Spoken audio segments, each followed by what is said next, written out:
سبحان اللہ سبحان اللہ۔ اب میں پھر سے تقریر کرنے کے لیے بلانا چاہوں گی زبیدہ نیاز خان کو، تشریف لائیے۔ السلام علیکم ورحمۃ اللہ وبرکاتہ۔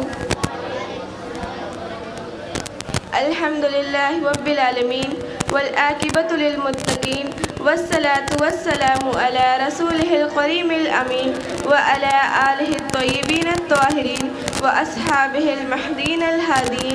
اما بعد فاعوذ باللہ من الشیطان الرجیم، بسم اللہ الرحمن الرحیم۔ وعلمک ما لم تکن تعلم وکان فضل اللہ علیک عظیما، صدق اللہ مولانا عظیم وصدق رسولہ النبی الکریم، ونحن على ذلك لمن الشاہدین والشاکرین والحمد للہ رب العالمین۔ سر عرش پر ہے تیری گزر، دل فرش پر ہے تیری نظر، ملکوت ملک میں کوئی شے نہیں مجھے تجھ پہ آیا نہیں، اور کوئی غیب کیا تم سے نہاں ہو بھلا، جب نہ خدا ہی چھپا تم پہ کروڑوں درود۔ حضرات محترم، آج کی اس بزم نور و نگہت میں کچھ عرض کرنے سے پہلے بہتر اور مناسب سمجھتی ہوں کہ تمام حضرات مل کر بانداز غلامانہ اپنے آقا و مولا ساقی حوض کوثر شافی روز محشر ہم غلاموں کے سرور حضور تاجدار مدینہ صلی اللہ علیہ وسلم کی مقدس بارگاہ میں صلاۃ و السلام کا ہدیہ پیش کیجیے۔ پڑھے بآواز بلند، اللہم صلی اللہ سیدنا شفیعنا حبیب اللہ بارک وسلم، صلی اللہ صلاۃ والسلام علیکہ یا رسول اللہ صلی اللہ تعالیٰ علیہ وسلم۔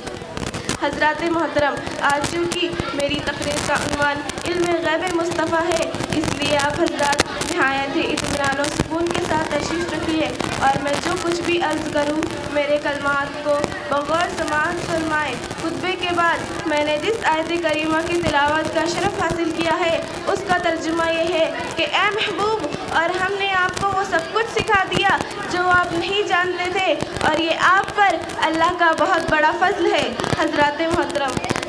ہم اہل سنت و جماعت کا عقیدہ ہمیشہ سے رہا ہے اور اب بھی ہے کہ اللہ تبارک و تعالیٰ کا علم ذاتی، ابدی، قدیم اور غیر محدود ہے، اور نبی آخر الزماں خاتم پیغمبرہ کا علم غیب عطائی، عارضی، حادث اور محدود ہے۔ اتنا واضح فرق ہوتے ہوئے بھی تعجب ہے کہ کچھ لوگوں نے یہ مسئلہ مختلف بھی بنا دیا ہے کہ حضور نبی محترم شاہ خیر الامم صلی اللہ تعالیٰ علیہ وسلم کو علم غیب تھا یا نہیں، حالانکہ ہماری نبی کہتے ہی اسے ہیں کہ جو غیب کی خبریں دیتا ہو۔ تاریخ میں نبی کو نبی کہنے سے تو انکار کیا گیا ہے، مگر اس سے کہ نبی کا غیب داں ہونا ضروری ہے کسی نے انکار نہیں کیا۔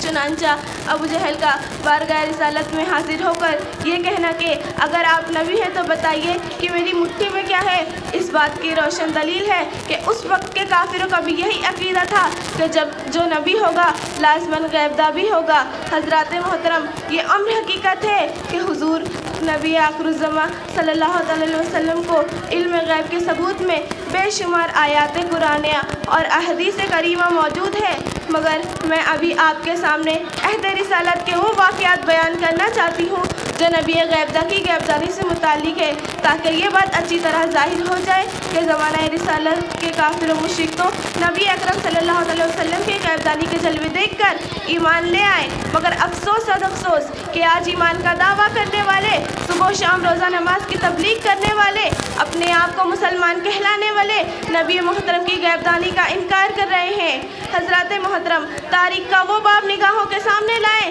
کہ جنگ بدر میں جو کافر گرفتار ہوئے وہ سارے بارگاہ رسالت میں پیش کر دیے گئے ہیں۔ رحمت عالم صلی اللہ علیہ وسلم اپنے جانثار صحابہ اکرام سے مشورہ فرما رہے ہیں کہ اے لوگو، گرفتار شدگان کے بارے میں تمہاری کیا رائے ہے؟ صحابہ اکرام میں سے بعض نے کہا، یا رسول اللہ، ہم لوگوں کی رائے یہ ہے کہ ان سب کو قتل کر دیا جائے۔ کسی نے یہ کہا کہ جو جس کا رشتہ دار ہے وہی قتل کرے، مگر رحمت للعالمین نے فرمایا کہ اے لوگو، میری تجویز یہ ہے کہ ان سے فدیہ لے کر انہیں رہا کر دیا جائے، لہٰذا کافر فدیہ دے کر رہا ہوتے رہیں۔ گرفتار شدگان میں رحمت عالم صلی اللہ علیہ وسلم کے چچا جناب عباس بھی تھے۔ حضرت عباس بارگاہ رسالت میں آتے وقت اپنی بیوی ام الفضل کو اندر بلا کر کہا تھا کہ یہ اشرفیہ کی ایک تھیلی ہے، اسے سنبھال کر رکھنا، کسی کو خبر نہ ہو اور یہ راز کسی پر ظاہر نہ کرنا، اگر میں سلامت آ گیا تو بہت اچھا، ورنہ اتنی اشرفیہ اتنی فلک کو دے دینا۔ جب حضرت عباس بارگاہ رسالت میں حاضر ہوئے تو حضور تاجدار مدینہ صلی اللہ علیہ وسلم نے فدیہ کا مطالبہ کیا کہ آپ فدیہ دے کر رہائی حاصل کیجیے۔ یہ سن کر حضرت عباس نے کہا، میں غریب آدمی ہوں، میرے پاس کوئی مال ہی نہیں ہے، میں فدیہ کہاں سے ادا کروں؟ حضور تاجدار مدینہ صلی اللہ علیہ وسلم نے فرمایا،